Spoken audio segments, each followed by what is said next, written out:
கன்னிராசி. கன்னிராசி கன்னிலக்கணம். கன்னிராசிக்கு 6ல் ராகு. சரிங்களா? கன்னிராசிக்கு 6ல் ராகு. வேலையில் மட்டும் இடமாற்றம், மற்றபடி எல்லாம் யோகம்.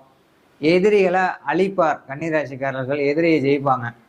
செய்வன பில்லி சூனியம் இந்த மாதிரியான பாதிப்புகள்லாம் இருக்குது. உங்களுக்கு அந்த மாதிரி பயந்துட்டு இருந்தீங்கன்னா அதையெல்லாம் இந்த ராகு எதிர்கட்சிக்கு பின்னாடி உங்களுக்கு எல்லாம் மாறு, அதுவே சரியாகும். செய்வனை பில்லி சூனியம் எல்லாம் அதுவே உங்களுக்கு சரியாகும். அதனால் செய்வனை பில்லி சூனியத்தை பற்றி நீங்கள் கவலைப்பட வேண்டிய அவசியம் இல்லை. அதே மாதிரி வந்து பார்த்தீங்கன்னா இந்த கன்னிக்கு வந்து பார்த்தீங்கன்னா 12ஆம் இடத்துல வந்து கேது சம்மந்தப்படுறதுனால நிறைய பேர் தூக்கம் இருக்காது, நிம்மதியாக இருக்காது அப்படிம்பாங்க. இதுக்கு முன்னாடி ரொம்ப கஷ்டத்தில் இருந்திருப்பீங்க. இப்போ அதெல்லாம் வந்து உங்களுக்கு சரியாகிறதுக்குண்டான காலம், நல்ல காலம் வந்துருச்சு. அதை கன்னி ராசிக்கு இந்த 6ல் உள்ள ராகு நல்ல வீரியத்தை கொடுக்கும், நல்ல தைரியத்தை கொடுக்கும், நல்ல உழைப்பை கொடுக்கும், நல்ல வந்து எதிரியை சமாளிக்கக்கூடிய நல்ல ஒரு அறிவையும் உடல் உள்ள வலுவையும் கொடுக்கும்.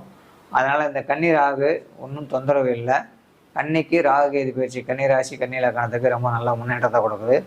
அதை நீங்கள் நல்லா கவனிச்சுக்கணும். இதுக்கு பரிகாரம் ஏதாவது வேணுமா சார் அப்படின்னா பத்திரகாளி வழிபாடு மட்டும் போகலாம். அது மேல்மலையனூர் அங்காளம்மன் கோயிலுக்கு போயிட்டு வாங்க. வேறு எதுவும் பெருசாக போக வேண்டிய அவசியம் இல்லை.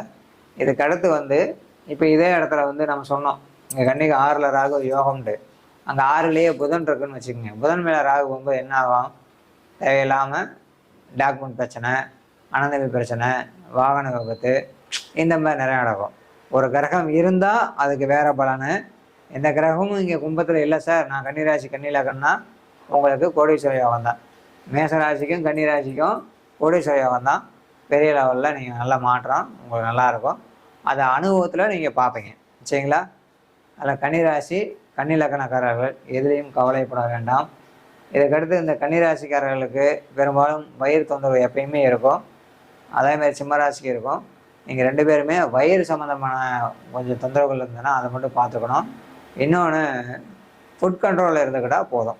சாப்பாடு அளவாக நேரத்துக்கு எடுத்துக்கிட்டேன் ஓகே, இல்லாட்டி உங்களுக்கு அது பெரிய பாதிப்பு கொடுக்கும்.